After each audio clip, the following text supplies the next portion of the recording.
All right, what's up, guys? We are back with another podcast episode. This week, we're going to be talking about a Rubik's Cube competition that I went to, some thoughts on the new FOWRD bag, breaking in lifetime balls, and then some new paddles, the Jolt ProXR, some Engage updates, because I got some stuff wrong from last week, so I wanted to correct that, the Ronbus Quanta, and then in the kitchen, I think it'll be worth sticking around for this week. We're going to be talking about paddle FOMO, because I feel like with all the recent paddle releases, I've seen a lot more of this recently, and I think it's something anyone who's buying paddles should hear. So make sure you stick around for the kitchen. But first, we're going to kick this off with a question. So I've just been curious with the people that listen to this podcast. Generally speaking, I know most of you probably a paddle nerd or paddle enthusiast. Like, you're into gear. That's probably why you listen to an hour-and-a-half long podcast every week about pickleball gear. But I want to know, how long on average do you use a paddle for? 1 month, 2 months, 3 months. And I'm not talking about before you have to like warranty it, before you're like, I'm buying a new paddle, whether it's from a new brand or you're switching. Just let us know. How often are you going through a paddle? You know what? Even if you break them, let us know that too. I just want to know what our average is here. Yeah. And get an idea. You're every 2 to 3 days? Hey, you know, I was actually thinking about it. I need to go through, and we did that one podcast where we talked about our mains over the years, but I don't think I've had, for how many paddles I have, you would think it would be a lot more. Right. Like, I'd have to really sit down and think again, but you do have a very specific preference but then every once in a while it jumps to something that's like, well, that's not normal. yeah, like the boomstick. The boomstick or the Pro Power elongated back in those days, just like random power paddles that are like, yeah, it's like me winning the U.S. Open with a Gen 3. Yeah, exactly. But see, that one was a little different because it's so hot in Florida with a Franklin that it was like, this barely even feels, at the time, it didn't feel like what the Gen 3 was known for. It almost felt like a top-end all-core paddle because it was so hot, you know, in Florida. 100%. But yes, I agree. I do have some like random ones that get thrown in there. It's really odd. But the list is definitely smaller than you'd expect. Yeah. So, all right, first thing we got to talk about, because we'll see. I'm going to get an update today. I'm going to my physical therapist. I actually had an appointment scheduled for something else, and now I'm going in for something entirely different. So in general lately, I've been doing great. Like, back health has been better. I had one time like a week and a half ago where I tweaked my back. I just didn't warm up enough. I was just being an idiot. Normally, I always do like a whole stretching and warm up, like dynamic warm up before I play, but I was lazy and didn't that time, and I paid the price. But in general, I've been doing a lot better. Like, back health been improved, my hip is doing better, everything awesome. But then I got this random injury that I can't figure out what it is, and I'm hoping my PT can tell me today. So a couple days ago, 4 or 5 days ago, I woke up one morning and I was like, my shoulder is just like really tight. And I've had that before. I'm sure everyone has, where you just like slept on it really weird. And you're like, this is like uncomfortable when I move my, not even shoulder, it's like my trap into my neck, but I keep saying shoulder. Anyways, I was like, okay, whatever. I've had this before. It'll go away in a couple days. And every day it has gotten worse. It's like everything, now it's starting to spread into the right side. Originally it was just my left. Now it's kind of like both sides. But what's interesting about this one is just how tight everything is. Like, the way I explained it to Sarah, my wife, for those of you listening, is it feels like, imagine my hand right here is like the upper middle of my back. And all of these are like cables that extend to like my shoulder, my trap, my neck, and it just goes all the way around.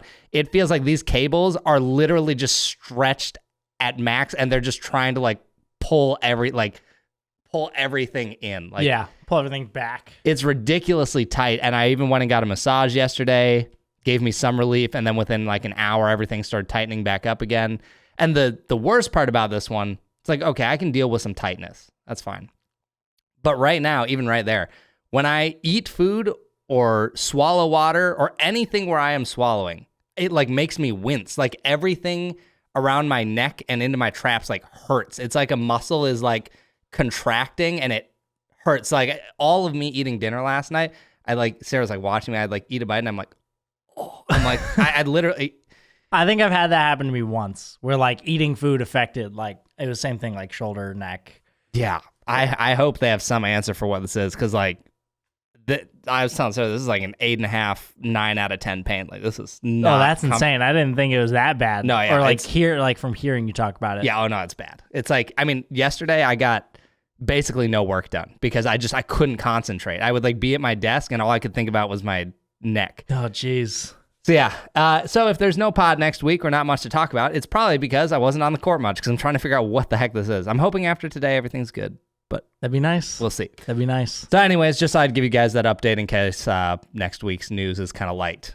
Anyways, next up, I went to a Rubik's Cube competition. First one in, I think, 3 years, but really my first time competing seriously in 6 years. So I went to one, casually 2022, I think, just like, oh, hey, it's here, let's go. Came out of the woodwork. This one, I found out there was a regional championships in Minnesota. So I said, okay, a regional championship, I might as well just go. It's right here. So I practiced for a couple weeks, like try to just shake some rust off, make sure I'm decent. First of all, holy cow. I haven't been to one of these in a while. It's funny how polar opposite hobbies I went into. Speed cubing, like the average demographic at one of these is like 13 years old. Like it's literally children. Or honestly younger. Or younger sometimes. And then not so much these days. Pickleball has gotten significantly younger. But when I got into pickleball, it was like seniors. So I went from children to seniors. Yeah, it's like 10 to 13, upper 40s, 60s. Yeah. At least when we first started. Nowadays, much less. Yeah, now it's obviously a lot lower. But it's just the contrast between these two sports was just hilarious to me. I was just like, what is going on? So anyways, I had 2 friends I hadn't seen in forever. So hung out with them most of the weekend. And so there's, I don't know how much context I want to give here. Let's just try and run through this quick. Okay, there's 2 events, basically only 2 events I cared about at this. There's the standard Rubik's Cube, which every single one of you has seen. Probably have one on your shelf. Yeah, it's just a normal looking Rubik's Cube. We call that a 3x3 because it's 3 rows by 3 rows. And technically it's 3x3x3 because it's 3-dimensional. Then the other event that I used to hold world records in is the 2x2. So it's 2 squares by 2 squares by 2 squares. Trinket. And so those are the only 2 events I cared going into this. There's like 15 events. I did not care about the other events. I was like, I will be terrible at these. I'm not going to do them. Yep. So those 2 events, 2x2, the second round, I was actually in first, which is shocking. I could not believe after this long I could still pull off first place. And then 3x3, I made the finals. I think I finished 11th, maybe, out of, I think it was like 190 people. So I was like, okay, that's fine. Like, that's all right. For how much faster the kids are these days, I'll take 11th. That's fine. I mean, I'm just thinking back to when you were actively cubing and we were talking about world records and stuff at the time, and we were like, oh, it'll never get lower than that. It'll never get faster than that. And then I think people have shaved off multiple seconds from back then. Yeah, and for sure. I just thought that was physically impossible. And it's every time there's a world record, people say that, oh, it can't get faster. Yeah. And it just keeps dropping. Also, just for you guys know, the time difference between like first and second is, at least for 2x2, the bigger the cube is, the more the gap is, but is tiny. Like me in first place in the second round was 1.67 seconds versus 1.68 seconds versus like 1.71. Like, I think I saw that. I was laughing. We're literally talking the difference of how fast you stopped the timer. Yeah. Is like what it comes down to. Anyways, one funny story. So obviously these kids are all super young. Like most people in this don't even know who I am anymore. And one kid came up to me and he saw the cube I was using and he was like, is this like so-and-so cube? Like imagine someone came up to you and said like, is this like the Selkirk Omni from 2017? You're going into a PPA with like an old Pro Light. Yeah, even better. They're like, is this a Pro Light? And the kid coming up to me is probably no more than 10 years old. I have owned and competed with this cube longer than that kid's been on planet Earth.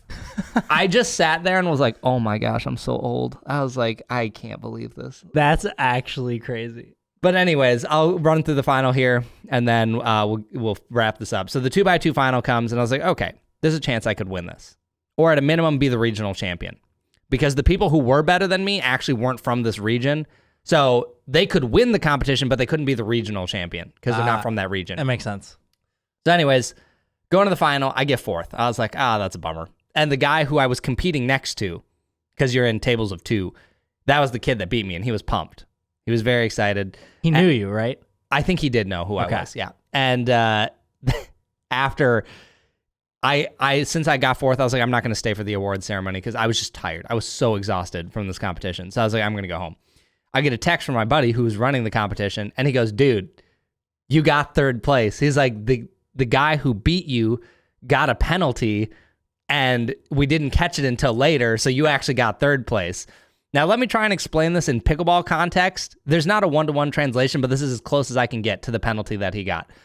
Some tournaments you go to, when you finish a match, you both need to initial the scorecard to say, like, hey, we both agree what the score was, so that way someone doesn't come back later and go, hey, I didn't lose 1-11, I lost 9-11, you know, for like duper or something. That's basically what happened to this kid. After every single solve you do, because you do 5 solves in every round, the judge has to initial for the time that they wrote down to say, hey, I wrote this down correctly. And then you as the competitor need to initial and say, yes, I agree that what he wrote is correct. On the last solve, both of them forgot to initial. The fact that both of them forgot to do it is wild. That's insane. But here's the thing. At the scale that this is and the level of this competition, it's like center court pro match, and the ref with an iPad putting the score in decided to go to the bathroom afterwards and then delete the score on accident. It was like, oh, it's gone. These guys win. Like, yeah, I don't know what happened. I don't know if it was excitement that he knew he probably got third or second and then just forgot. But I in the 15, 16 years I've been doing this, I've maybe seen that happen once or twice. That is, how old is this kid? He was probably later teenage. Like, if I had to guess, he was anywhere between 15 and 19. That dude out there right now is like, I just lost to an unk. Yeah, probably. Dude's like, I lost to a boomer. Oh, that's so funny. I honestly, I felt bad. And the only reason he couldn't correct it is they would let him sign later, but his judge left. So the judge wasn't there to confirm that it was correct. Oh, no. So, but he deserved it way more than me. I mean, I'm sure he practices way more than me. Like, I should have gotten fourth. It was like a technicality that I got third and then became the regional champion because of that. Better luck next year. Yeah. So that was pretty crazy. That was wow. That is wild. That was definitely wild. So anyways, that was my Rubik's Cube story. It was wild to go back. I think I am officially going to be retired from that. The weekends are a lot. I told one of my friends, I was like, this is far more exhausting than a 10-hour day at a pickleball tournament. Like, I would have more energy at the end of a pickleball tournament than this. Yeah, I find that insane. Yeah. Dude, solving cubes for 8-9 hours straight, I just can't do it anymore. I don't have the stamina. Yeah. It's wild. See that. Okay, on to the pickleball stuff, what you guys actually came here for. Let's talk about a bag. We haven't talked about these guys in a while. So FOWRD, formerly Kitchen, if you guys remember them, they had the court caddy. That's kind of the bag that a lot of the paddle reviewers have been using for a long time. You're still using it. Yeah. Like I'm actually, well, now you're using an updated version, but even the old one, I'm shocked. Like, we're definitely over a year now of you using that. I'm amazed how well that still, like, it looks really good for a year. I have not trashed because I try to take care of my things, but I have beat on that bag. I have traveled with that bag. I mean, 7-8 times. Everywhere we've gone. We've gone. Yeah, a ton of times. It still looks great. There's some like cosmetic scratches at the top, but like, I mean, it is still perfect. It's crazy. The only thing that has happened is some of the zipper tabs have broken off, which I've had to replace or whatnot, which happy to see these zipper tabs are much more durable than the other ones. Yep. But yeah, I still use the Kitchen court caddy, or well, yeah, not FOWRD court caddy. I know, it's so hard to shake that. I know, it's such a habit. But yeah, the court caddy, and I still really like it. But now I've been testing out the Ranger, and so have you. So tell me, what are your thoughts so far? Yeah, so first thing about this bag is it's $165 versus the $325 that the cord caddy is. So price, it's already half, which is great. And actually, I'm going to probably do this in many pods moving forward. So just get ready and used to this, listeners. But I want to hear, what is, like, for bag prices, what do you guys think is reasonable? Because in my court caddy review, I was like, look, most of you should not buy a $300 bag. Like, this is insane to spend. It is a great bag, but $300 is a ton of money for a pickleball bag. Like, you don't need to spend this much. You could spend $140 on, like, the carbon bag, and it's a great bag for literally half the price. Mm-hmm. So I'm curious what you guys think the upper end that you're willing to spend for a bag is. I see a lot of court caddies. I see the ADV bags. They're all awesome bags. But to me, I'm always just like, okay, like, if I had to use the carbon bag, that's what I used to use before these, I could use it. Like, there are things that are less nice about it, but I'd be fine. You know, like, would I spend $300 on a court caddy versus $140 on the carbon? Yeah. I mean, at least walking around, I feel like I most commonly see that Selkirk bag that looks like a cube on your back. Yeah, I do see that one a lot. That one I see everywhere, going to tournaments, rec plays, open plays, wherever, just like I'm actually open gonna courts. look that bag up. I see it everywhere. I think it's like 160? 130. 130. Okay. I mean, that is a big price difference, at least for you and I know we've had this conversation before, coming into this sport. I mean, you and I have always been gearheads, and we've always just liked nicer things. We live by the motto of buy once, cry once. Yeah, for sure. You spend the money now, it's going to hurt, but it's going to save you money in the long run, right? We are not, shy of the price of camera bags. Yeah, those are just through the roof. I mean, I think the camera bag I have is $500. Yeah. So seeing $300 is a lot of money, but I think I'm just so accustomed to seeing that price for bags specifically that it's like, it's not that bad. I will say, like, it doesn't shock me probably as much as the average person because of the camera bags, but the biggest thing to me is I'm like, okay, with a camera bag, I'm protecting $10,000, $20,000, $30,000, $50,000 worth of camera equipment, and then a pickleball bag, you're like, okay, I'm holding my $200 pickleball paddle. You've got maybe $600. Like the paddle might be as much as your bag. 100%. Whereas the camera dwarfs the cost of my bag. What I will say though is the court caddy, the amount of time I have put on it and used it over the duration of that I've had it, I feel like would be well worth the price for how good it is held up. How I just throw things on top of it. It is incredible how well it's held up. So, I mean, throwing out $300 for a bag, especially for a pickleball bag, hurts. But it's going to last. Like, it's going to save you some money in the long run, in my opinion. I would much rather spend $300 and have this and the durability it has versus, like, some people's Selkirk bags. I've seen zippers broken, the fabric's ripping. Like, I think it's definitely worth it. Yeah, I've seen that on, like, quite a few bags where things are definitely breaking. So, I mean, yeah, it's all dependent on, like, how long you expect a bag to last and what is breaking, right? Like, if a little zipper tab breaks on, like, a Selkirk bag, I could get over that probably. It'd be annoying, but at least the bag still works. Now, if, like, the bag is literally, like, ripping and I can't use it anymore, tough. But, yeah, I just think 300 is definitely a stretch for a lot of people. Yeah. But anyway, so this is 165. It's not really meant to replace the court caddy. I think technically it would hold a few less paddles. So it'll be interesting to go back and forth on this about how much it holds, because I've taken this to a tournament now and I used it the whole weekend. So let's just go over some of the features. First, outside of the bag, I love that this little front pocket is built in to hold a paddle or whatever you want. It is nice. So if I grab, like, this is a thing that I think for pickleball bags is the biggest difference between, like, what I think a pickleball bag should be and what a tennis style pickleball bag is, like the carbon. I love that there's a quick thing to just boom, pop my paddle. At a tournament, I'm doing this all the time. I'm tossing it in here, moving courts, taking it out. I don't want to stuff it in here, or sometimes I don't have extra hands because I'm holding water bottles. Yep. So I love the front pocket. I think that is a great feature that every single pickleball bag should steal. Mm-hmm. Number one. Next up, they have this, it's no longer a magnet pocket, but it has this zipper on the side for your water bottle, and that'll hold it tighter to the bag. And then if you let it unzip it, you can now hold a larger bottle in here. I haven't tried to max this out. Personally, my guess is this is probably only going to hold like a 32 ounce. Not much. It's definitely going to hold. I've tried. It doesn't fit any of my water bottles. Oh, really? Mm-hmm. They're all too big? Yep. So yeah, definitely smaller water bottle holder on the side there, but smaller bag. Other side, there is no zipper or pocket. Oh, and also I love that they did keep, I almost thought they got rid of it. Every bag should have like one of these back top pockets for like your cell phone, your keys, your wallet. I use that all the time.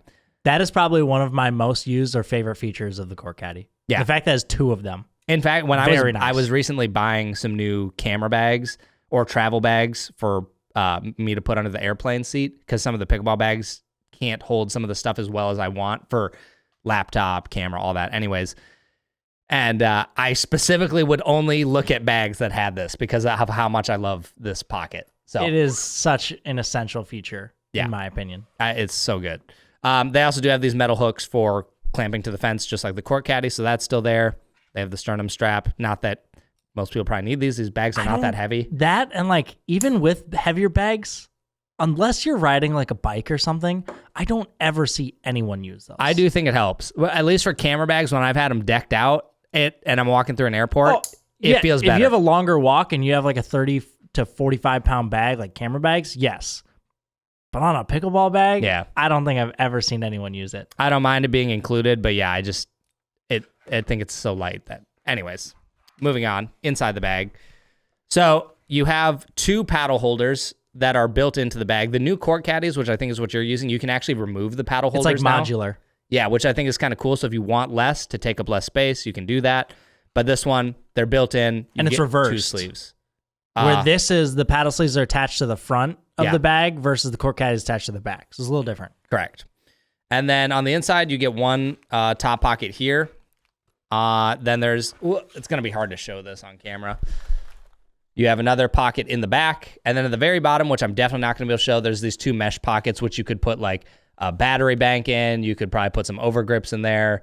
I mean, anything that would be easy to pull out. And then the bottom is literally just a cavity, kind of like the court caddy. So to me, the way I would kind of summarize this bag is it's like a simplified court caddy. Take out some things like the magnets, take out some things like the modular paddle holder design. Actually, I did forget one thing in here. There is, let's see, not going to be able to show, but there is a ball holder on the inside. You can't access it from the outside. You have to open the bag to get to it, but it's just a little mesh pocket. I'll be honest, I never use that in the court caddy. Yeah, the bag needed to be bigger to use that. It works if you're not going to stuff it, but if you're like us who stuffs it, it doesn't work as well. Not going to work. So, give me your top 3 things that you do like about the bag and things that are either downsides or things that you just don't like or you would change.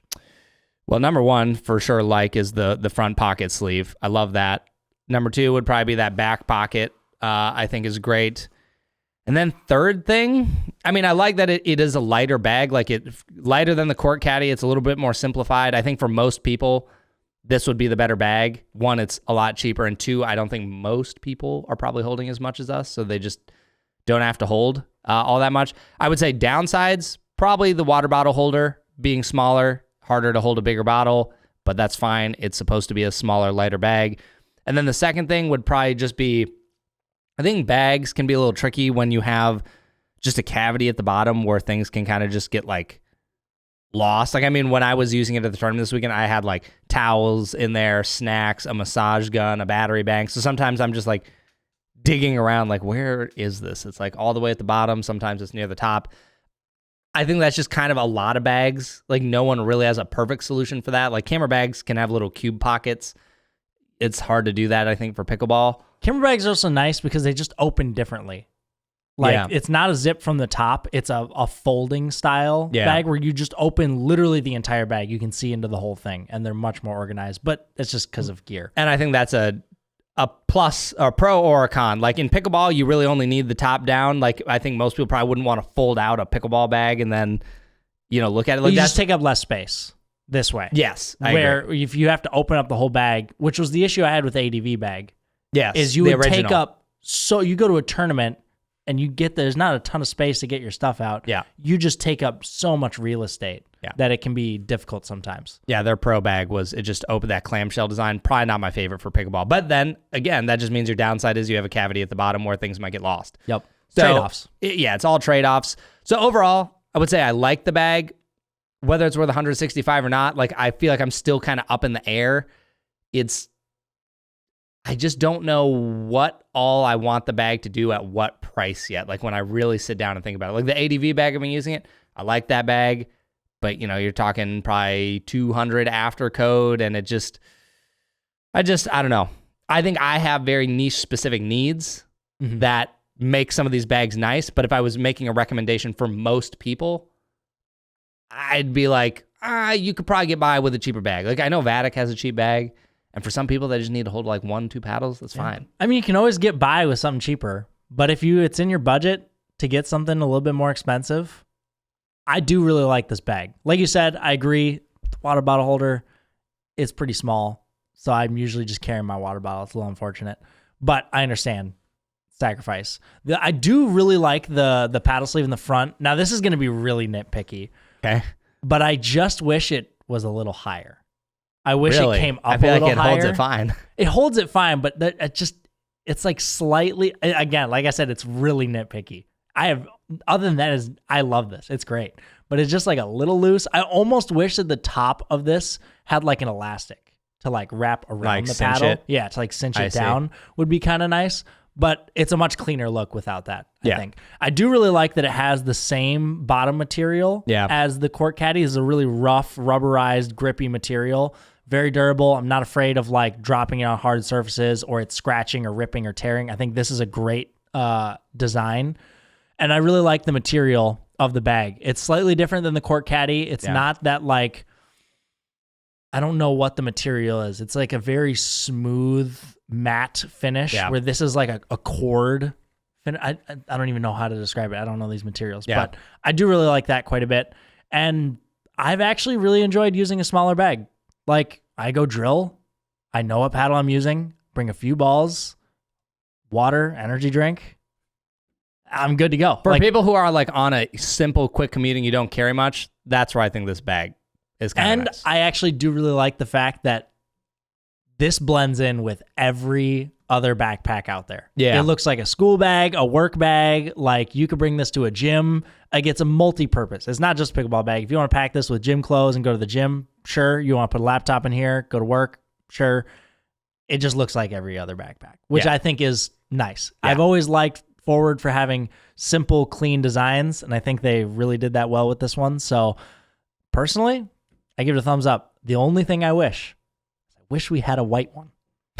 I really want to see the white one in person and see A, how quickly it gets dirty, and B, how well can it be cleaned. Yeah. Just feeling this material, I'm sure it can be cleaned great, but I'm just want to see it. Pure curiosity. Yeah, I do think that's another thing. They do have a lot of colors for these bags. So if you're looking, I think they have like a navy, a green, a white. They have this gray, and I feel like I'm missing one other one. But yeah, they have some solid colors for this. So I do think that's a good call out, is having a bag that doesn't just scream pickleball and that you can use for multiple things. Like you're not going to take a carbon bag to work. That's going to look weird. Exactly. You could take this to work and someone really wouldn't think twice about it. Fits in an office. It's not a duffel bag. Yeah. Like, yeah, it's nice. And so I think holds 3 paddles total if you include the front sleeve, because it's got 2 sleeves in the inside. Technically 3, but I've put like up to 5 in this bag. If I didn't put a lot in the bottom of the bag, I could put if you don't 5. have a ton of accessories to carry around in the pit of the bag, then you can just load it up with paddles. They do just kind of flop around, so just beware of that. But maximum capacity, you could load it up. But realistically, I mean, I know a lot of people listening to this, our audience, have a lot of paddles, but I feel like most people, 2 to 3 paddles is more than enough. Totally. So I don't know. I like this bag quite a bit. I think it's a good bag. Yeah, definitely solid. I'll keep you guys updated if I continue to keep using it. I'm kind of between this and I've been using this a lot lately because I haven't had to go too many places except my backyard. Yeah. But it is solid. I just want to see how it stacks up a little bit more. All right, next up I want to talk about, this is a really weird issue I didn't think about until I just got 100 pack of balls of Lifetime balls. But so we busted them out for the first time last night. I was playing some mixed doubles games, and I was like, oh, wait a minute. This is going to take forever to break in all 100 of these balls. Because for those of you who don't know, the Lifetime balls, which is funny to say, this is almost going to be like paddles now. You got to break in the ball before you reach optimal playing experience. But I was like, dude, every single time, because of how my yard works, we don't use the same ball the whole time. Because like balls roll 20, 25 feet off the court and into some plants. Like no one wants to go chase that the entire time. So I just have like a little ball pit and I dump a bunch in there and I just tell people just grab it from there and then, keep going. And so that meant we were using literally a new Lifetime ball every single time we went and did a point, unless like the ball didn't go rolling past us. Yeah. And so I was sitting there, I was like, there needs to be a faster way to break this in. Because if we're going to drill, like imagine half the balls get used to the point where they're normal and then half of them are new. You're like, that's a very different drilling experience because the ball bounces so much higher when it's new. Yeah. So I don't have a solution yet, but it was just a weird niche problem that I was like, what are we supposed to do? Play more pickleball. I guess. I'm just going to start handing the Lifetime ball out, give them to people, and be like, break this in for me. Find 50 people, they all break in 1 ball each. I'll tell you right now, you'd never get that ball back. Yeah, true. You would never get that ball back. That thing would keep would either get taken out of park or keep it. Like, yeah. Yeah, so I don't know. It is a very odd odd thing. Like, I think lifetime balls have a much more drastic feel after they've been played with for a while. Like Vulcans, Franklins, yes, they do soften up, but they, for the most part, feel very similar. Lifetime ball new versus used for 5 games, way different. Yeah. I mean, the bounces, it was bouncing pretty high last night. So I don't know how I'm going to fix that or deal with that, but I was like, I need an idea. Justin from the Pickleball Pursuit podcast or Pickleball, et cetera, had mentioned he was putting them in a ball machine and like letting the ball machine just shoot the balls. Oh, sure. But I think he said even after like 5 cycles, he's like, it's not enough. He's like, it needs way more. So I don't even know if that's a good solution. Yeah, they have a very hard shell. Yeah. Like they're resilient. For sure. All right, last thing before we get into the paddle topics this week. I haven't gotten to watch it yet. I actually wanted to watch it yesterday, but just with my neck, I just couldn't get myself to like sit on a couch and like watch TV or be at a computer. But the Columbus Sliders this weekend. Dude. Insane. There's going to be spoilers. You probably are. If you don't know at this point, I don't know how you got to this Been podcast. under a rock. Yeah, like that's impressive. But crazy. Dude, I have never in a million years would have guessed that the Sliders would have won MLP. And what's interesting is like you look at their team and you're like, these people aren't even bad. But I think the Flash, the Shock, and the Fives just stole the attention like the entire season of this. Like that's just who everyone was talking and raving about. Yep. I mean, the Shock practically go undefeated. The Fives are doing Fives things. The Dallas Flash, they won it last year. They're incredible. They have the same team, incredible team. And every time the Sliders got picked to be played against, they're like, you made the wrong decision. I think that's what made this the best thing every time I saw this, is that everyone just kept choosing, because they got to choose who they wanted to play after playoffs, or for the playoffs, I think. And it's just wild to me that they kept getting picked and then would just dunk the team. They really said, pick your poison. They took it literally. Yeah, they picked their poison. I was just like, holy cow. Dude, it was insane. I mean, on paper, at least against the Fives, because that was the finals. Women's Fives, I'd take the Fives for that one all day long. Obviously, you've got Anna Lee. I mean, Paris and Leigh are great, but it's Anna Lee. Yeah. What are you gonna do? Yeah. Right? Men's, I could flip flop. I'd probably favor the Sliders. Yeah, I would say the same thing. I mean, Andre has been discussed as one of the best men's players in the world right now, which a good argument. CJ also incredible, and they played a lot together. Lefty. Righty lefty, great team. So men's, I give that to the Sliders. And then mixed, again, you've got Anna Lee. Anna Lee and Will have had a great record over the years, so I'd give that to them. And then Noe and Megan versus CJ and Leia. Yep. I probably would have given that to CJ and Leia. Oh, really? You would? Mega and Noe? I don't know. I think Noe is probably a better mixed player than CJ. I guess I haven't seen CJ play a lot of mixed, but I definitely would have picked CJ and Leia for that. But then even just beyond the regular games, you go to Dreambreaker. On paper, the Fives should never lose a Dreambreaker. Yeah. I mean, they have an incredible Dreambreaker team. And Slider said, hold my beer. Yeah. I mean, dude. CJ, who I don't think I've ever seen him play singles outside of a Dreambreaker. Andre, same thing, never seen him play singles outside of a Dreambreaker. And then Leia and Paris, solid singles players. Like, if you take Megan, who I also never see play, like one of those two, definitely going to beat Megan, you'd think. Anna Lee, probably going to do Anna Lee things. But it's just like, dude, how did the Sliders win a Dreambreaker? Dude, I didn't get to watch the whole Dreambreaker. I watched the men's match, and I think I watched one of the mixed matches. But, dude, some of the shots in that Dreambreaker were crazy. The final shot of the series in mix, that down the line passing Will, was crazy. Yeah. Bro, it just insane match. I need to go back and watch the whole thing, but I would have lost a lot of money. Those are the types of storylines that you're looking for in pickleball. Like, that's the stuff that I think makes pro pickleball more exciting, is when you have like these type of comeback stories, or everyone's picking these guys and then they win. Like, it is really cool, because the history of pickleball has always just been like, oh, we know who's winning. Yeah. Like, even that's kind of how MLP felt, and then just out of left field. Yeah. It was, it's Sliders crazy. were sandbagging before the finals. Dude, seriously. And then even with the Mad Drops, when they became like a powerhouse team getting banned, I was like, oh, well, now they got another problem, but nope. Sliders took over. That's pretty crazy. So yeah, super cool. Super cool to see them win. Yeah, that was crazy stuff. That was some of the best. And if you haven't seen memes of pickleball on this, you need to go look at it like right now, because the stuff they put up was incredible. Top so good. notch out of memes. Yeah, those are some great memes.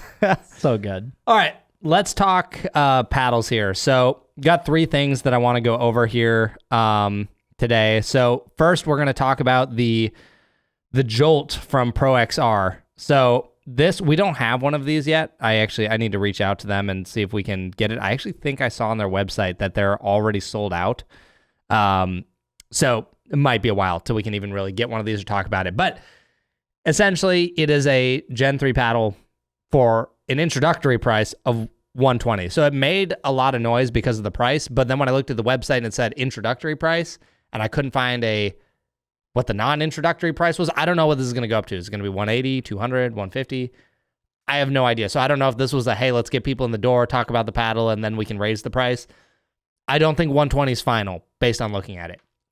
But looking at the designs on the website, I mean, it looks like it's built like every other Gen 3 on the planet. It's got the half U shape EVA foam like the Yolas.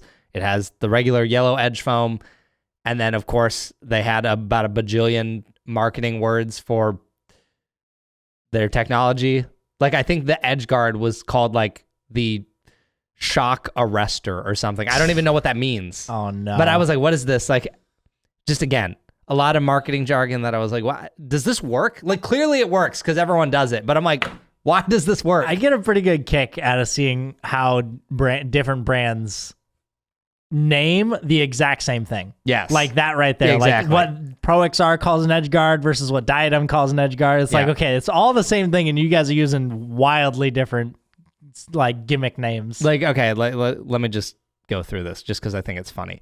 So first, they're calling the core the power switch core. So, okay, everyone always has a different version of what they call like their Gen 3 core or their poly honeycomb core. And then let's see. Actually, I think the technology is listed down here. So yeah, power switch technology, conductive ultra raw carbon surface for raw carbon fiber, and then shock arrestor foam edge guard. I'm just like, here's the thing. I can't even blame these companies. I know they have to do it. I know they have to do some of these things to make it sound different for people who are not gearheads like us and know that so many of these things are built like the same exact way. But I just read it and I'm like, I want to start reading marketing jargon for like tennis rackets or something and see what they're saying. We're going to, okay, hang on. I'm just going to look this up quick. Babolat Aero Pro racket. Let's just see. Now I got to know. I'm very curious to see what it looks like, just how different it is. I guess it has to be similar, right? Oh, I'm sure it has to be. Nothing crazy. Well, this one says NF2 technology, so whatever the heck that is. FSI spin technology. Okay, yeah, so it's probably just as ridiculous. Yeah, obviously this is just marketing period. Like tech companies do this. Like it's everywhere. It's not just pickleball, but I just read it and I'm just like, oh gosh. It's pretty funny. It is. Now, pretty funny. okay, explain something to me. Okay. Not just to me, to the people. Okay. ProXR, this is their flagship paddle, right? This is their big new performance paddle. Yep. Their old one was $220 or $230, then they lowered the price, and then now they've dropped it down to $120. And the proto hype thing was like a labs version, and you had to like apply to get it, and it was $300. Well, I don't think you had to apply, but I think like on the newsletter you had to have like a code from the newsletter, and then you could purchase. Sure. But yes, I mean, yeah, the proto hype thing kind of similar to labs, but a more reasonable price.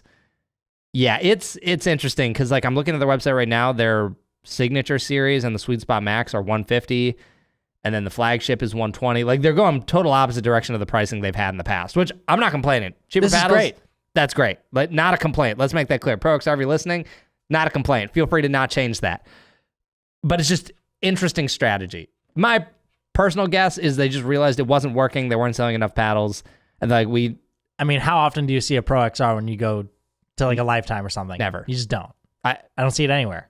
The only people I see it is pros. That is literally it. Even though ProXR is like one of the bigger names in pickleball now, I would say you don't see them outside of pros. Yeah. Versus like you go outside of, you go anywhere locally here, you're going to see now Selkirk's, Era's everywhere. Boomsticks are starting to show up.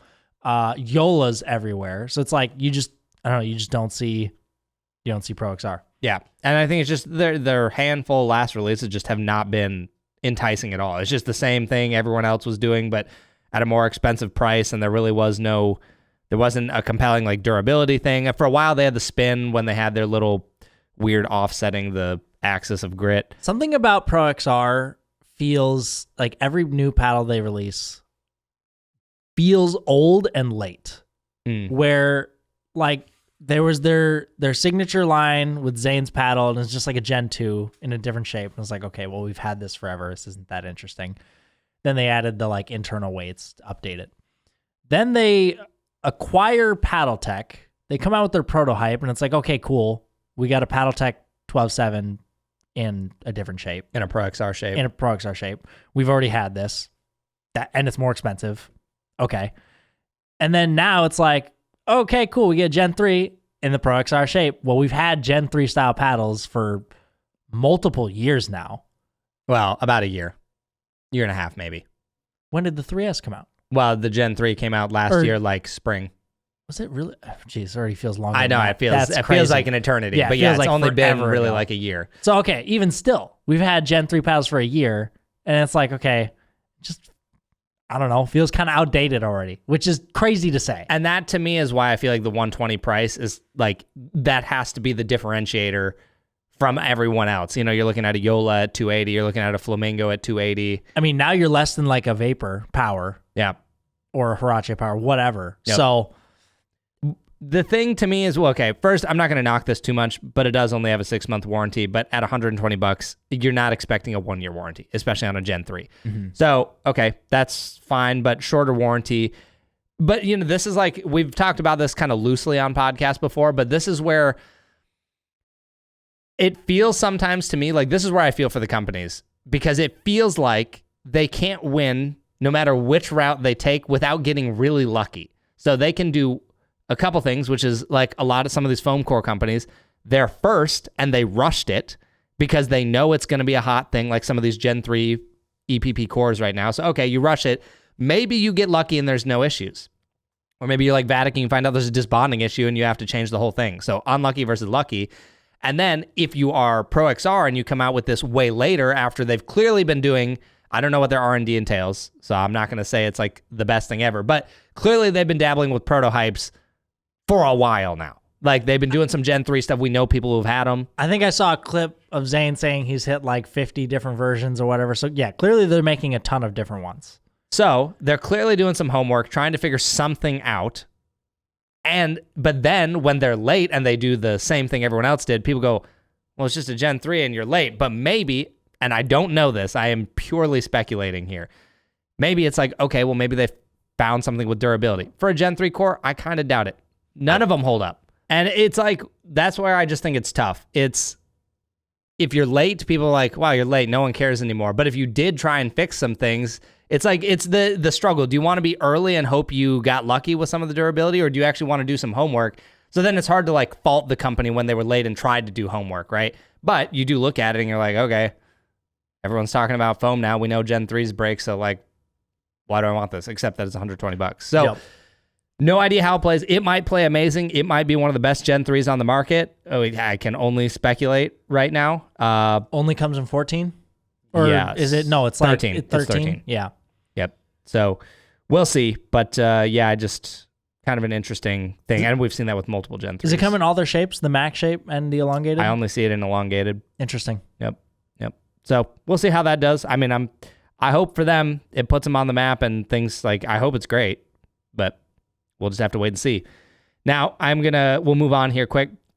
Engage update. So I got something wrong last week. Looking over the marketing, it was very unclear, but then I got an update email and was like, hey, wait, what? There's a Gen 3 and a Gen 4? I thought all the paddles were foam cores. In one of the emails, they listed one of the Gen 3s as a Gen 4. So I was like, okay. So I thought they were all foam. They aren't. So the Alpha at $199 is a Gen 3, which they were labeling as more of a control paddle. So that's interesting that Gen 3 had a control label. Then the Alpha Pro, also a Gen 3 for $259.99, is power and Gen 3. And then they have the Pro Foam, which is a foam core at $229.99. So, and one of the main reason I wanted to update this was there was another email I got, and they are doing a lifetime warranty on all of those models, including the Gen 3s. Oh. And that's the only company that's done that. I was going to say that's new. So I'll be very curious to see these paddles. I don't know if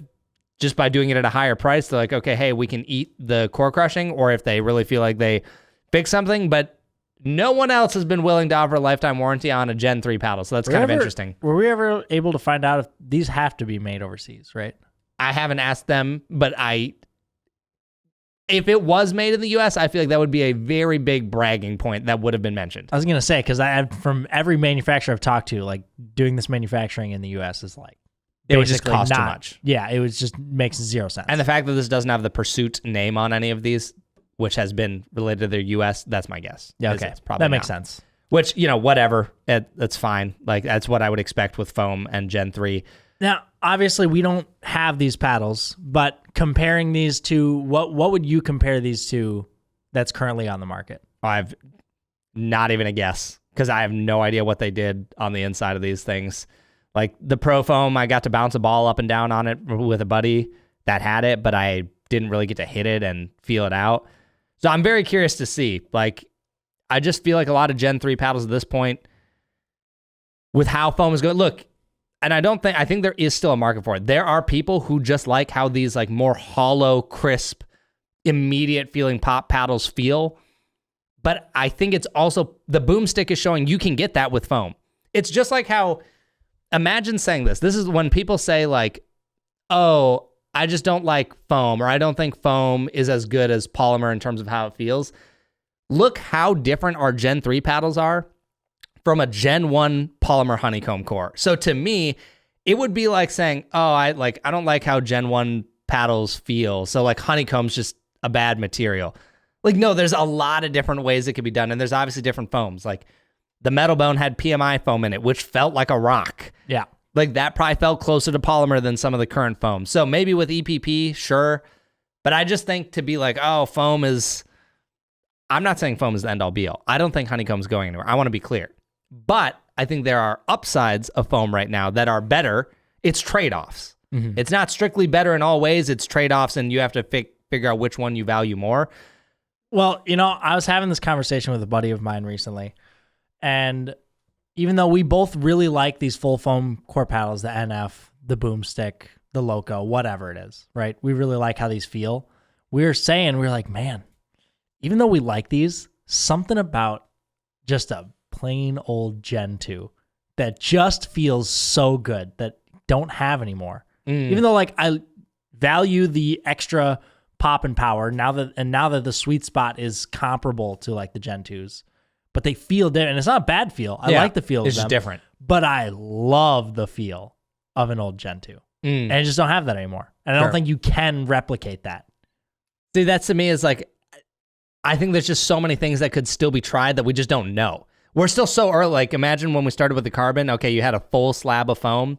Now we're having people try the rings. It's like, what other types of things will people try? Like, imagine, like, how would it feel if you did, let's say, a carbon with cutouts and then you replaced the holes with a different density foam? Now, like, the way that, like, I feel like there's a lot of different ways we could play around and face layups.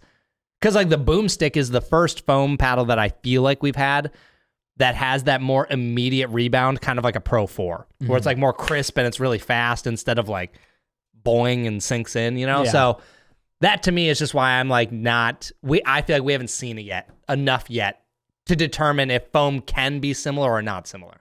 I'm just thinking at the moment how we have it today. Sure. I still love the feeling of an old Gen 2 paddle. And I think it's such a great feeling. I just lack the pop and power of these new foam paddles today, which I value. So I play with that. Yeah. But I still prefer the feeling And when you say Gen 2, you don't mean Gen 3. Not Gen 3. Plain old thermoform honeycomb core Gen 2 feel. I haven't heard anyone say that. But hey, if it works, it works. My buddy and I were talking about it. We both feel the same. We're like, yeah, I miss that feeling. Reminiscent of the good old days. Banish you guys back to a Carbon 1X. Oh, hey, dude, those felt great. Even though they broke like they were made of glass. Yeah. Those things were awesome. All right, well, moving on here, we have the Ronbus Quanta. So this kind of just came out of left field, like it just on no one's radar, and then all of a sudden it's at my doorstep, and I was like, what is this? Yeah, makes zero sense. I didn't even get told it was coming to my house. It just showed up, and then I got an email like a day or two later. So, okay, there's a lot to unpack with this paddle. Yeah, where do we even start? I don't even know where to start. First, what I'm going to say is these are early impressions. So I want to be very clear. Like, I try to be very cautious when I talk about a paddle early because things can change. You're in different environments. Like I want to, especially Ronbus. I mean, we know this from the past. Yes. I'm not too worried about it this time I think they learned their lesson from the Ripple. So that part I'm not too worried about, but I don't want to overhype something in the first few times I've hit it, have everyone be like, oh, this is going to be the craziest thing ever. Like keep in mind, these are first impressions. And after more comparisons, more time, we will have better opinions than what we have now. But our early impression was very positive. Yes. And so... Now, before we get into that, real quick, I just want you to attempt and explain the Ronbus lineup now. Because where and why does this fit? It comes in at $99. The Ripple comes in at $120. Sorry, it's $99 after a code. $99 after a code. The Ripple's like $280. Yep. And then the Refoam's like $160 or $180, right? Yep. It's $180 after a code. So why make this? And why make it $99? I'm checking something really quick. I'm checking just when the Ripple came out, or at least when my review went up, which I think was close to launch. So May 30th, so June, July, August. So like 3 months later, we now have 2 new Ronbus paddles. I think the most confusing part about all of this is the Refoam because it just came out. I literally just last week, and I was a little bit behind. I asked on Instagram, I said, what do you guys want first impressions of? Do you want the Refoam or do you want the Thrive Fury? And people said the Thrive Fury, so I was like, okay, I'll get that one done first, and we'll get to the Refoam eventually, thinking it's probably not a new Ronbus paddle coming out anytime soon.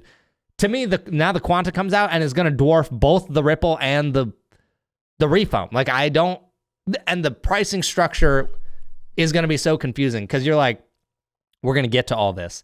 But you're like, okay, got the Ripple at $280. If you're just a consumer looking at this, you're going... And you don't like consume a lot of content or know anything about... You're just new to their company. Yeah, you're looking at the website, you go, okay, Quanta, $99 or $120. Refoam, $200. Okay, so it's probably better for something. Maybe the Quanta's a control paddle and the Refoam's all core. And then you see the Ripple V2 and you're like, okay, power, $280. And now with the Quanta, you're like, okay, we're probably not too far off Ripple power. And then it's 3 times less the cost. I would much rather buy 3 Quantas. So I feel like, and especially releasing the Quanta so close after the Refoam, like maybe the Refoam didn't get the attention they wanted, and they're like, screw it, we're going to send a nuke and hope this one lands. I think Ronbus was like, all right, we're going to try the Honolulu strat. Yeah. Just throw everything at the wall. Throw it until something sticks, and this one stuck. Yep. Now, the only thing, I can't believe we forgot to do this. I forgot to grab the beta Ripple, and I forgot to grab the Ripple V2 when we were hitting this morning. Dang, can't believe I forgot to do that. That's on me. I already remember how those feel. I don't need to. I already know I prefer the Quanta. Oh, I mean, I would for sure take the Quanta, no doubt, but I just wanted a pop at least over comparison. The V2. Yes. The beta. Yeah, the beta is different, but it wasn't legal. So that's a whole nother, it doesn't even count. So, okay, before we dive into the rest of this, I want to be clear. Let's put all of this in context because I think context right now, and this is one of the things we're going to talk about in the kitchen. Context around paddles is very important. I feel like when people see some new paddles come out, they go, this is the paddle to end all paddles. This just sent a nuke on everyone. This is the best thing since sliced bread. The J2NF is dead. The boomstick is dead. The Loco, like, this is not that. What keeps happening with anytime there's a new technology is companies fight for value, price, and small performance tweaks. Like, if you already own a J2NF, or you just bought a boomstick, or you just pre-ordered a Loco, or probably one other paddle that I'm forgetting that came out recently. You own a Pro 4, you bought a Thrive Fury. You don't need a Quanta. Like So true. You own a really good paddle already, so do not feel like this giant sense of FOMO, like, oh my gosh, everyone's talking about this $100 paddle and how good it is. You already own a good paddle.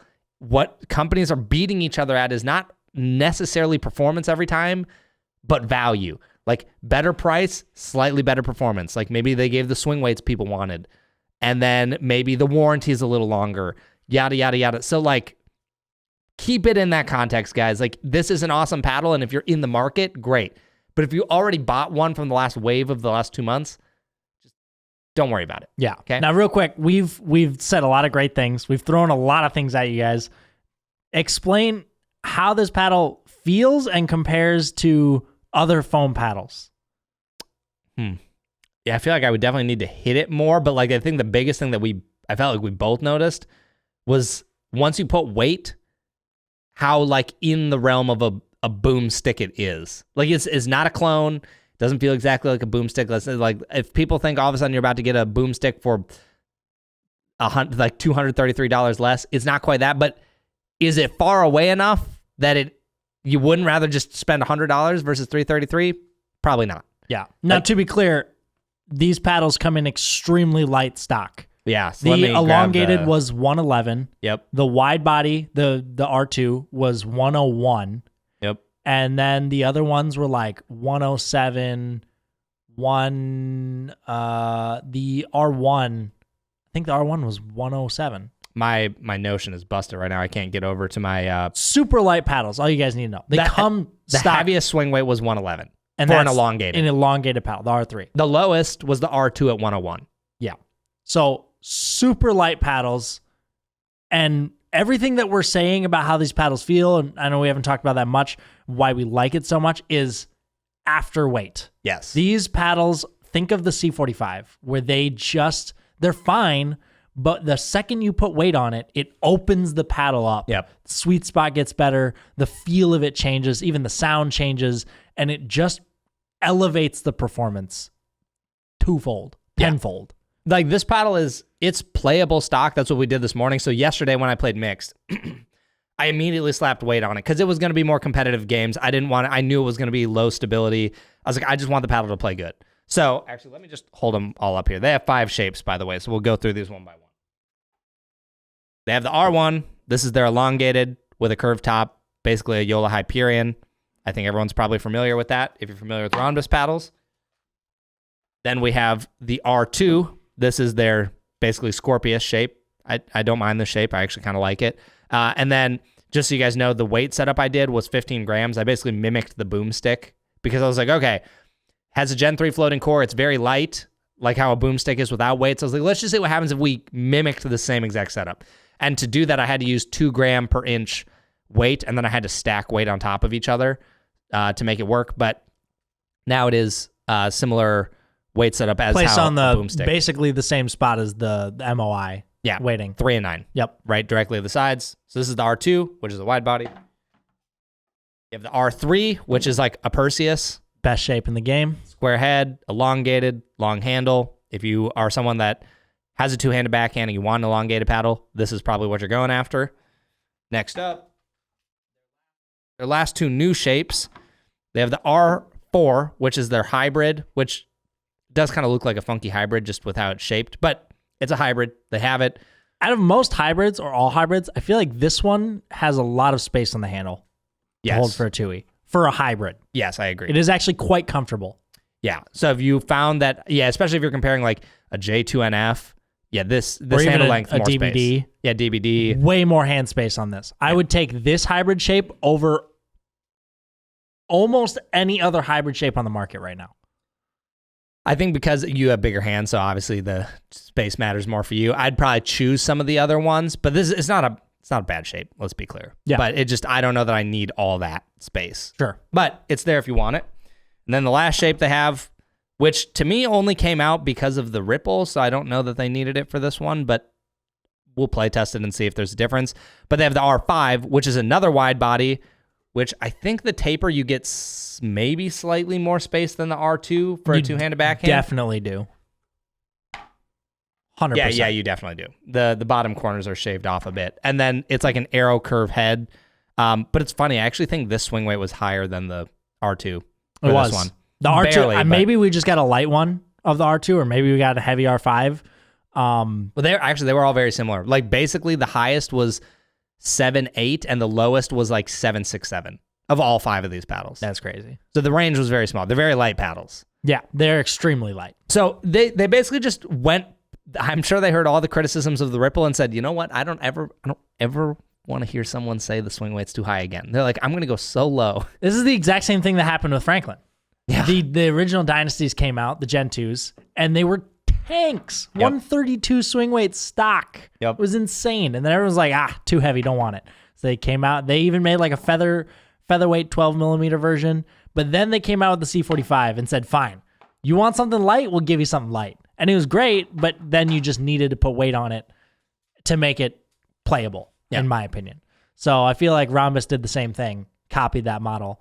And honestly, I have no issues with it. Now, I know a lot of people out there, and we've had this discussion a lot in our Discord comments on here, where a lot of people just want to open a paddle and play with it stock. That's the conversation we had with the boomstick, where a lot of people said, when I talked about wanting a boomstick with no weights, a lot of people were saying, oh, well, you don't know how many people want to just grab it and play with it. Yes, I know those people are out there, but I think it's great to have the option to be able to customize your paddle, do whatever weight setup you want. If you want to mimic the MOI weight setup on the sides, great. You want weight at the top, awesome. You can do whatever you want. I think that's awesome.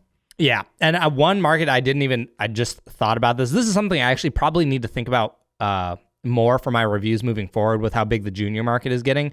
But the Franklin C45s, I was thinking the other day, would be awesome for juniors. Like the tempo, the 14 is like a 98 swing weight and the 16 tempo is like 100 and the handles are small. So like for juniors, it doesn't really get lighter than 98. Like there's a couple that go down to 90, like a Pro Kenix paddle. But like if you have a kid out there and they need a light paddle to swing, you have a 7-year-old or something, you could give them the Franklin, or you could probably give them one of these Quantas. The price is super reasonable. Their performance is there, and it's easy for them to swing. The only thing with the Quantas, these feel probably about 4 1/4 grip, so the grip might not be small enough. Yeah. But this could be a great junior paddle. 100%. You don't have to spend a lot of money, and it's going to perform basically just as well as $200 plus paddles. Potentially have good durability. Potentially, yeah, we don't really know yet, but still very early. Yeah. So that's a appealing thing that I just thought about. Speaking of the handles, massively improved from the Ripple. Oh, yeah. That's another, good call. I'm glad you mentioned that. Hard pallets. Yep. Great feeling handles. Yep. I mean, these feel amazing. Now, here's the thing, guys. I'm kind of like, I would say of a lot of reviewers, I'm kind of in this like middle ground where I would probably rather see hard pallets because to me, it's just more premium than some of these cheap foam ones. But there's most foam pallets I can get over. I don't really care as long as it's not the bad ones. The bad ones being the ones that were on the Ripple and the new Volaires that came out a little bit ago with the weird shapes. Those are some of the most horrendous soft pallet handles I've ever felt in my life. But those otherwise, are so bad. I generally don't care. Yep. But I do welcome this addition. And again, they took the feedback. That's awesome. Great.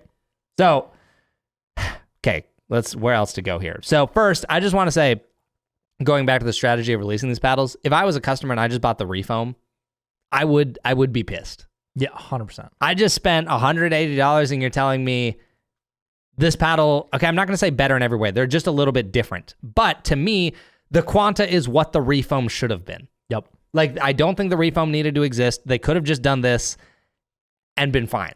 Having hit the refoam more than this, and then even just the short time I had this morning hitting the Quanta, instantly I would much rather take a Quanta over the refoam. I think is much better. Yeah. So, yeah, it's just weird. I agree. It just doesn't make sense that it's there. If you're considering buying either one, just buy the Quanta. Yeah.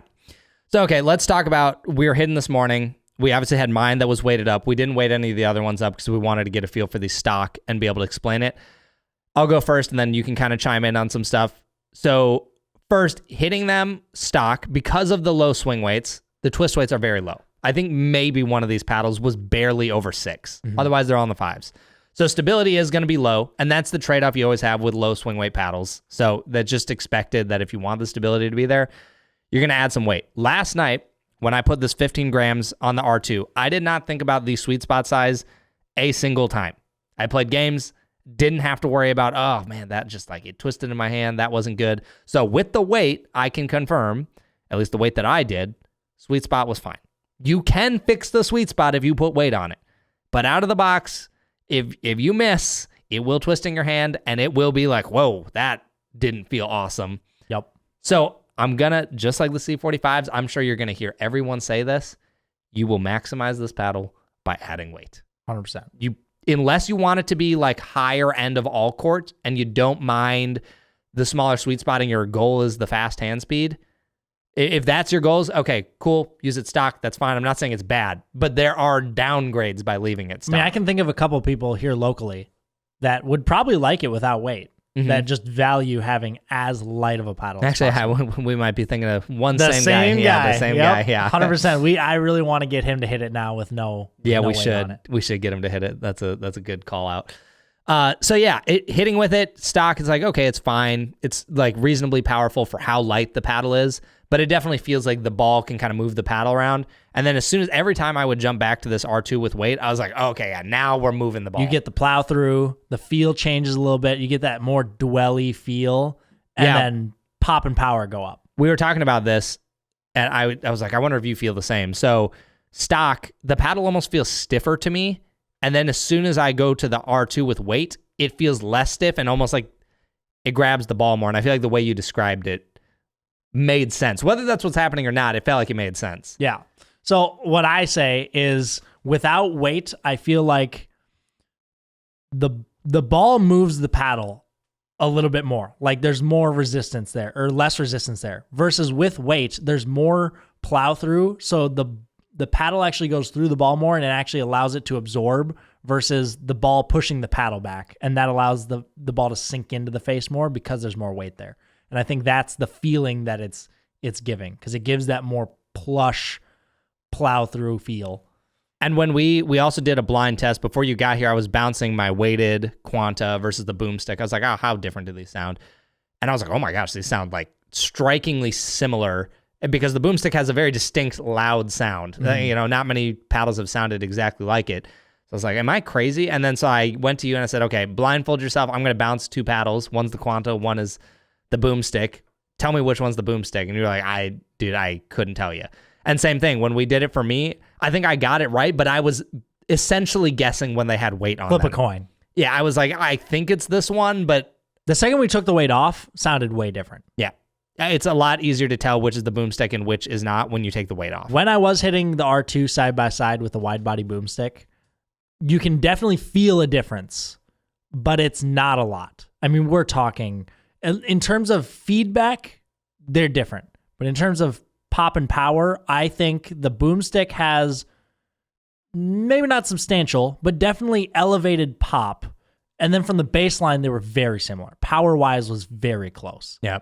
And honestly, the best way I describe this, now, I got in a lot of trouble last time I used a reference like this with the Power Series, calling it a Walmart 3S, which I still stand by, and I don't think that is an insult. Take it how you want it. Don't care. This is a poor man's boomstick.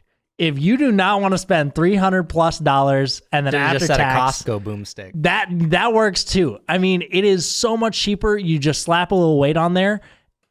Most people are probably not going to be able to tell that much of a difference between this and a boomstick. I think what I would say from my early impression is that higher level people who tend to be more picky about their equipment and maybe a little bit more tuned into their equipment, there are going to be people who hit a Quanta and who hit a boomstick and go, I would take the boomstick. That's me. But there's multiple differences that you have to unpack there. The first difference is a lot of high-level guys have like a Selkirk sponsorship of some sort. I'm not even talking about pros, but whether it's the emerging pro or an ambassador or whatever, you can get the paddles for free or you can get them discounted. So you're like, okay, a little easier for them to stomach the cost. Then you're talking about the general consumer, which is most of the people listening to this, and you're like, okay, let's say there is 10 to 15% difference. which for some of you will make a difference, and you'll have a preference on which one you would rather own.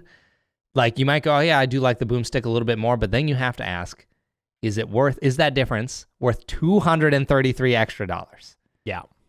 Even if Infinite Grid is a true claim, let's say it all holds up exactly minimum 3 times longer. You buy 3 Quantas. Yeah. The Infinite Grid's going to have to do some work to keep up with 3 to Quantas. outlast 3 Quantas. Yeah. So I think buying a Quanta is no-brainer. Better value, obviously. Well, yeah. But if you were the type of person that watched a video or a review or even just looked at the website and saw the price of the boomstick and squinted a little and was like, oh, no shot. I'm not spending that much money. But you hear about the boomstick, you kind of want it, buy this. Yeah. And then throw some weight on it. Either do the same weight setup or try something different. That's the other thing I like about this is you're not limited to that MOI weighting setup. You can do whatever you want. Yeah. And because of that, I would add to the value pile of the Quanta because you can do whatever you want. Sure. And so maybe it has some downsides of a little less pop, whatever. I'm sure you can get there by adding more weight. Sure. Obviously, there's only so much you can do by adding weight, but I still value being able to have the option. Yeah. Yeah. So I definitely think for, the paddle enthusiasts, like that's obviously a very appealing thing. The price is extremely appealing. I mean, I don't even feel like they had to go that cheap, but I think because of that, it's going to be hugely popular. I mean, it'll be a top tier budget paddle without a doubt, if you don't mind. Oh yeah, tinkering. So all that to say, I think you own a boomstick, just keep it. Like you're fine if you like it. It's a great paddle. They're not exactly the same, but I think there are a lot of traits that people may go like, it's not different enough for me to spend that amount of money. Yeah. So if you want a boomstick, but you're not able to stomach that price, I would buy one of these. Yeah. And just remember, out of the box, power difference, it hits reasonably hard, but like top of all court is probably about all I'd say, and like stability is low. But again, I'm going to emphasize that weight is where the magic happens. Like once you take that R3 and you do whatever weight setup you're going to do to it, I'm very curious to see how you feel about it against, the Loco and the boomstick, and which one you would still prefer at that point. Since you liked the idea of a boomstick without weight and being able to do what you want, I'm curious then. I mean, kind of this is what it's giving you. Now we'll find out how much you value that. Yeah, 100%. I'm very excited to try messing around with the R3, throwing weight at it, and seeing what I can do. Because, just hitting them this morning, we've both gone back and forth and said this a bunch, but they just so much weight. It's going to need a lot of weight to get it to feel how we're describing it. Yes. 15 grams is a lot. That's half an ounce. Right. Like, do not expect this to grab it out of the box and be like, wow, boomstick. This is boomstick and it's got a great sweet spot and it feels amazing. No, you will not get that. So when you buy this, buy some weight. Yeah. Get it at the same time and set it up. You have to almost think like the boomstick, where it's like you have to imagine it came pre-built, just whatever, but now you pre-built it the way you want. Think iPhone versus Android. iPhone, you get out of the box, it's awesome. Android, you're going to have to do some stuff and maybe mess around with it, blah, blah, blah. Well, there goes half our viewers. Great. Now we've offended all the Android people. As you can see, iPad, iPhone, bit of an Apple gang over here. But yeah, and the other thing, not that this matters that much, I kind of like the design of it. It's simple, it's clean. I think Ronbus paddles always have kind of a cool look to them, even though there's a little gradient here. I don't really understand what the design's supposed to be, but I couldn't tell you what it's supposed to be, but I think it at least makes my job easy for filming. It gives me some things to film. I guess. Okay, last couple things before we move on to the kitchen here. First, this is what's going to be really interesting to see now, kind of going on the conversation we were talking about earlier about being early or working on some stuff and testing the design, is Vatic just took 2 gut punches in the last 2 months. This hurts Vatic quite a bit. Obviously, we have no idea what the new V-Sole is going to play like. Maybe it's going to play awesome, just like this. Like there could be many still things appealing about the V-Sole, but this at $100 is going to do so much, so well, I think, that the V-Sole is going to have to do something really impressive to make people be like, let's talk about that versus the Quanta. Like, what? I don't know what the V-Sole is going to have to do to maybe out of the box performance is better. Maybe it takes away some customization. I don't really know. And I know they're going to have an all cord and a power version. So maybe that makes it appealing. But first they had the disc bonding on the V core. Then they decided to delay and rework it. Then the Quanta comes out and is like, boom, we took the $100 full foam floating core away from you. Yeah.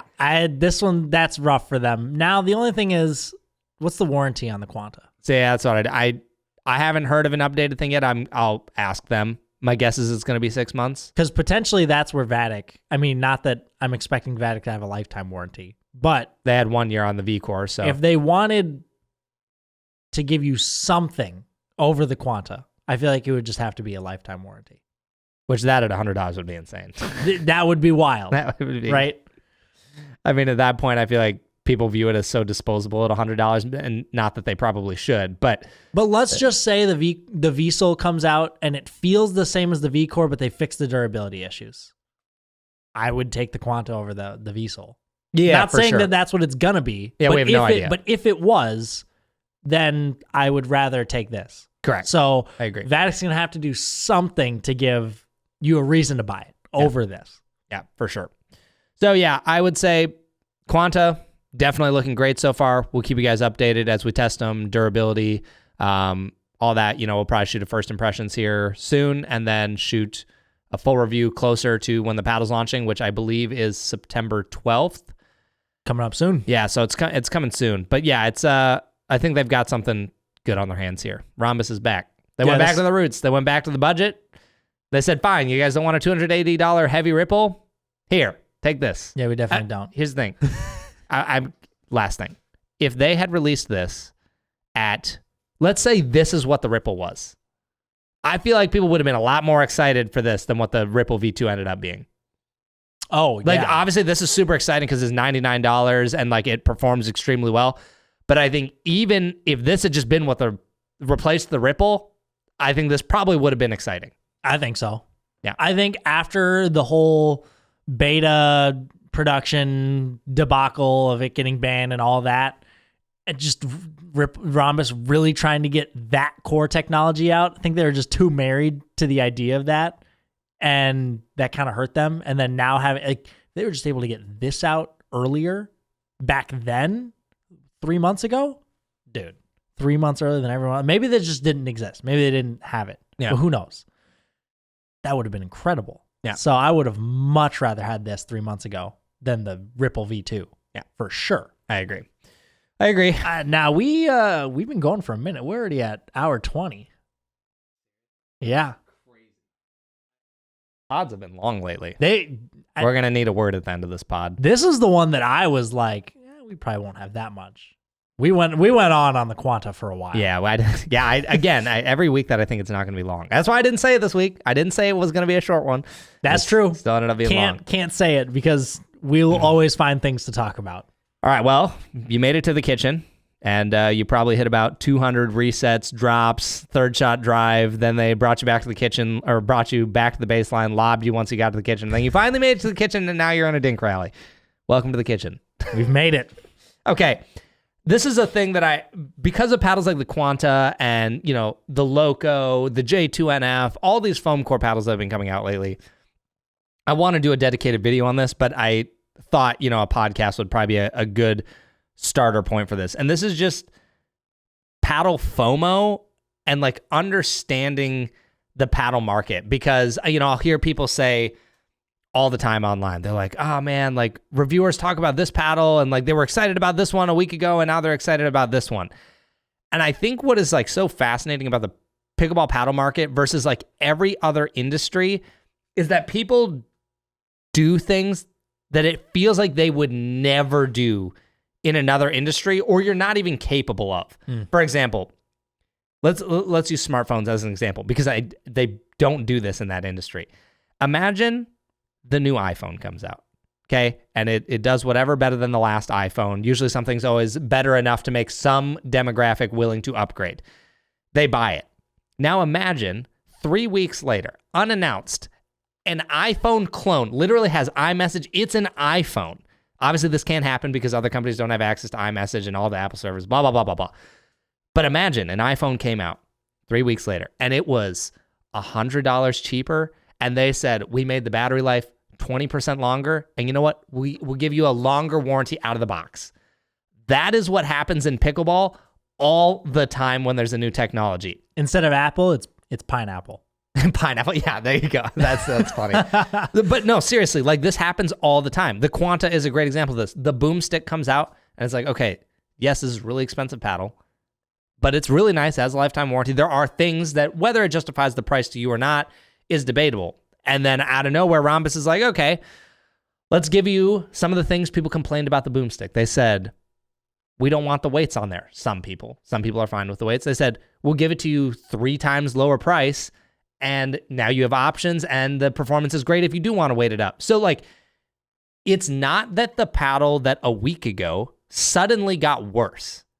It's just that the company gave you something that was a better value, in whether that was a lower price and a longer warranty or a lower price and slightly better performance. But every time, I can guarantee you that one of these paddles comes out, companies are looking at what just came out and going, okay, we've probably had something like that in the works since a lot of technology is shared around. And they're like, okay, we see how people are responding to that. It's responded positively. How can we beat this? Let's undercut them $20 and raise the warranty. And now you're like, okay, if you're a reviewer looking at this and making a recommendation, not that the more expensive one, that there isn't a reason to buy it. Sometimes there's difference in feel and how they perform, obviously. But you're like, okay, well, that probably did just become a better value. Like it's the iPhone, but they made it 20% better. Right? In the case of pickleball paddles, it's more like 5% better. Yep. And lowered the price. So that, I think, is a really important thing to understand, is most of the time these paddles are very similar, but they're beating each other in like lowering the swing weight. Maybe you take like Carbon, when they came out, high swing weights. What's every other foam core paddle company gonna look at and go, everyone complained about that, let's just lower the swing weight and maybe not make it $280. Now we're really enticing. Yep. That, I think, is what happens all the time. And just because we really liked the boomstick last week and now we have good things to say about the Quanta does not mean we don't like the boomstick anymore. 100%. Still love the boomstick, but the Quanta is definitely something that is exciting to talk about. We both like how it feels. And I think there's value in the market for people who don't want to spend that money. Exactly. I think it's a great option, and I think it's something good to talk about, but we still like the boomstick. We still like the J2NF. Yeah. They're still great paddles. And what's interesting is, we've said this over and over and over again, paddle companies have gotten so good. It's so hard to make a bad paddle now. Yeah. That there just isn't that many bad things to say about paddles where it's almost getting nitpicky with things now. Well, which is funny because I think some of the things online, this always makes me chuckle. I'll say things like, reviewers just don't say anything bad about paddles, which it can be hard for some paddles to find things bad to say. And then you do find, if you want to find the bad things, you got to go like real nitpicky. Mm-hmm. Like you're talking hard pallets versus soft pallets. You're talking, I don't like the butt cap of the boomstick. The butt cap, like you're like reaching so far, and it's not like, oh, we have to find something just so we can say something negative. Like these are just how we look at paddles. Like, oh, this is a little bit annoying. But like for the most part, companies have just made paddles good enough that it's like, if we wanted to find a bad one, we'd go buy a $20 thing off Amazon. Yeah. That'll give you a truly bad paddle, but no one's interested in that. Exactly. So the relevant stuff has just gotten so good that, and I mean, the floor just keeps getting raised. What makes a paddle bad these days, in my opinion, is not necessarily the performance. That can obviously exist. There are paddles that I think if we, looked at this wall long enough, like for example, to me, the 008s when they launched, for a control paddle, okay, it's fine, but like for $280, that was not stellar performance. And there's other great control paddles for a cheaper price. Like to me, I would place that in the worst performance category and a really bad value. Yeah. But most paddles these days, what makes them bad is value or a couple things that are bad for a large demographic of people. Like the Ripple V2, to me, what made it so hard to recommend to a lot of people is it's $280 and it was really heavy. And now there are paddles that are like basically as powerful, if not more powerful than a Ripple, lighter and cheaper. You know what the Ripple V2, I was thinking about this last night actually, reminds me of and makes me think of? That makes me think of if you put an edge guard on the new Adidas paddles. Like, what do you mean? That's how it feels. Small sweet spot, just has an edge guard. Like it reminds me of the feeling of those Adidas paddles with an edge guard. The Ripple? Yeah. I The see. Ripple V2. I see. And so it's just like that out of all the things recently is probably where it's like, okay, a performance is like okay, or it just does one thing really well. It hits hard. Everything else is subpar. Yeah. Performance is okay, but the value is really bad. And just all those things. It's like, otherwise, everything else is just pretty good. Yeah. So I think it's really important for people to understand, like, that is, I feel like a lot of it becomes a value ranking and just trying to explain, like, okay, if you value warranty, you might choose this. If you don't value warranty, you might choose this. Like, I mean, a perfect example of this in my eye is the Yola Pro 4 and the Thrive Fury. Okay, Yola Pro 4, $280. Thrive Fury, $200. But now the big difference is a 1-year warranty on the Yola and 3 replacements versus 6 months and 2 replacements on the Fury is $80 extra. It's actually more than that because the Thrive has a discount and Yola doesn't. So $100 difference. Is that worth the 1 extra replacement and up to a year-long warranty? For some of you out there, it is. And others of you out there, you're going to switch in a month, 2 months, and you don't care. It is so much less black and white than what it used to be. Whereas like these paddles are good, these ones have issues and don't have good performance or has bad spin, or now it's just like you have to ask yourself more questions. What do you value more in a paddle or warranty or whatever it is, and then go from there. Yeah. Where it's like, I'm thinking of a comparison. It was like golf. You buy some P790s versus some Kirkland Signature Series irons or a set. Probably not. They're both good, but what do you value more? Because I'm sure those P790 irons are going to have much better warranty and whatever than it's performance across the board has gotten so good that it almost doesn't matter. Yeah. I mean, imagine like if you released like an original metal bone level paddle, like just imagine you release the metal bone today. Like no company is going to make that mistake. You would have to be so blind to try and release that paddle in 2025 to like make it that bad with what is out there. Yeah. The amount of information out there for manufacturers and brands to develop paddles and not make it crappy and not make something bad. I feel like you've got to be blind and market deaf.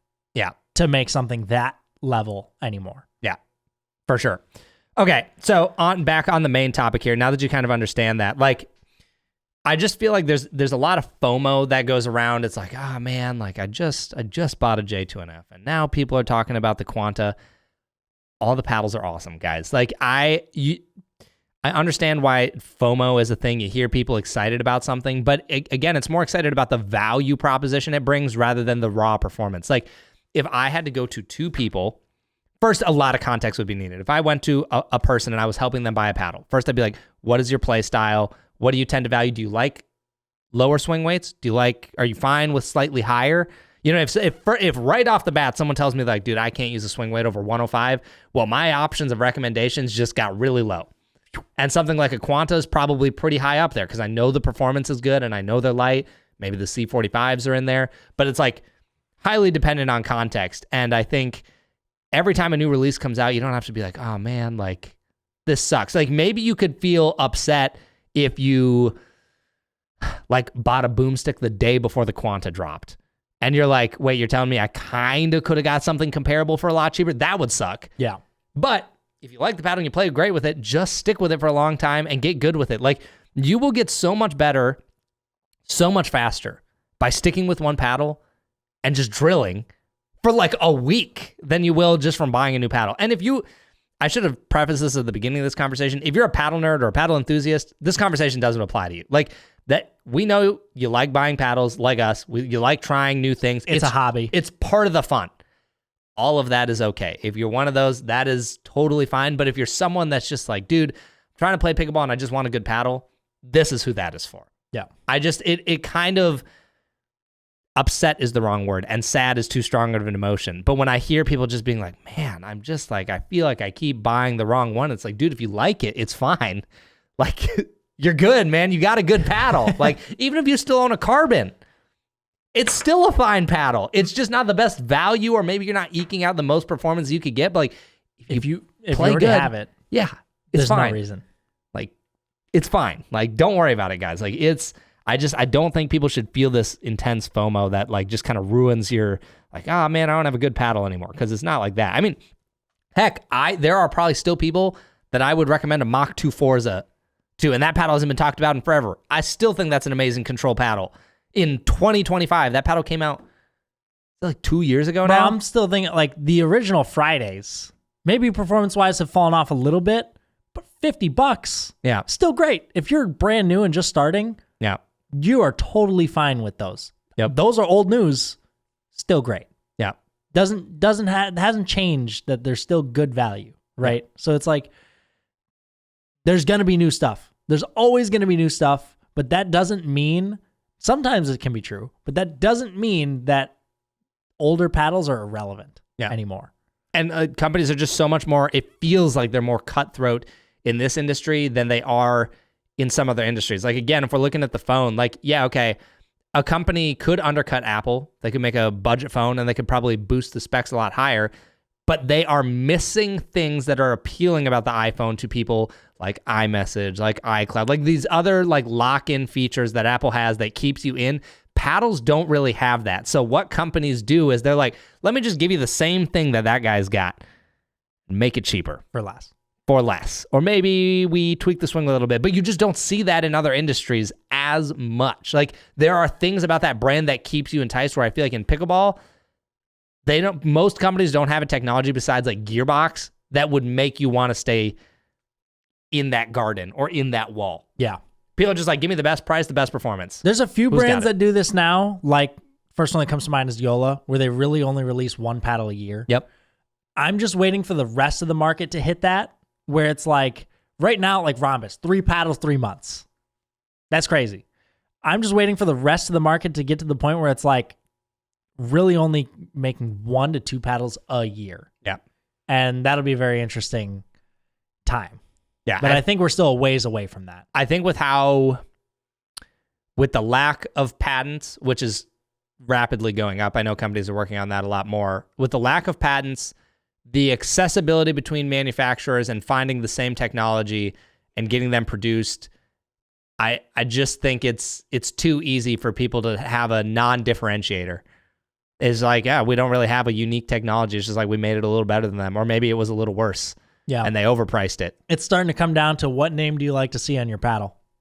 Almost. That's what it feels like sometimes. I mean, Quanta, Loco, Boomstick, J2NF, it's like, dude, these are all good. Out of those like 4, obviously, yes, there's a lot more that goes into it with like price and warranty and those things.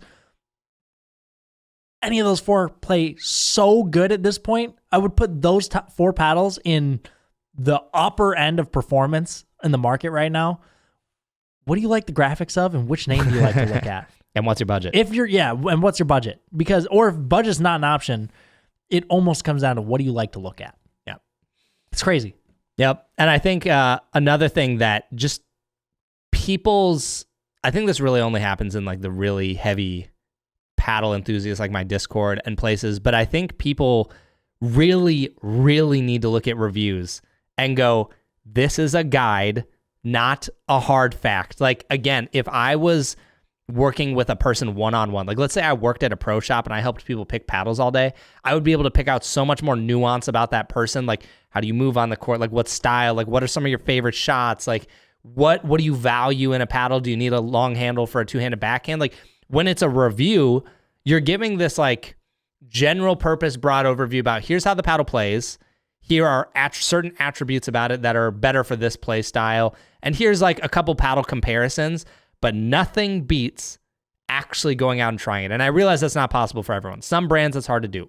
Like Ronbus isn't going to be in a lot of pro shops and be easy to pick one up and go demo. But at the end of the day, you need to look at reviewers as guide, not fact. Yeah. How I feel about a paddle, like you and I are great examples.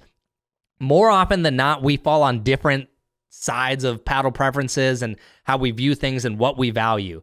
So you need to just listen to both of us and go, okay, who do I align with a little bit more? And then I'll use that information to narrow down what paddles I want. But we can't just from a review tell every person what is perfect for them and what is not perfect. Yeah, it doesn't exist. It's guide, not gospel. Yep. I think that is a very big, important distinction people need to understand. Because for like things have turned into like looking at reviewers as like the absolute end all be all. It's like, okay, I appreciate in some ways that people have that much trust. Like, I think that's awesome. But the downside of it is like, it's not supposed to be that. Like, if I go watch a review about a smartphone, I'll probably watch a couple people and I'll go like, okay, I know kind of what this person's bias is or what this person kind of values. And then I'll go, what do I value? Well, I don't value the same thing as them, so I don't really care about that. And like, you just got to think a little bit when you're thinking about it and go, okay, I've been presented the information. Now I'll go figure it out. Yep. So I think that's all I got. I mean, you summed it up pretty well. I don't think I have anything else to add to that. You can, if you guys made it this far, you can comment FOMO this week. FOMO. Yeah. Because, I mean, it's got to be FOMO if you don't make it through the kitchen. Come on now. For real. For Come real. on now. Oh, man. Yeah. Let us know if you got it or don't got it. Some people are like, whatever. Doesn't bother me. Some people, they got it bad. Yeah. So, For sure. let us know, guys. All right. We'll catch you guys next week. Peace. Later.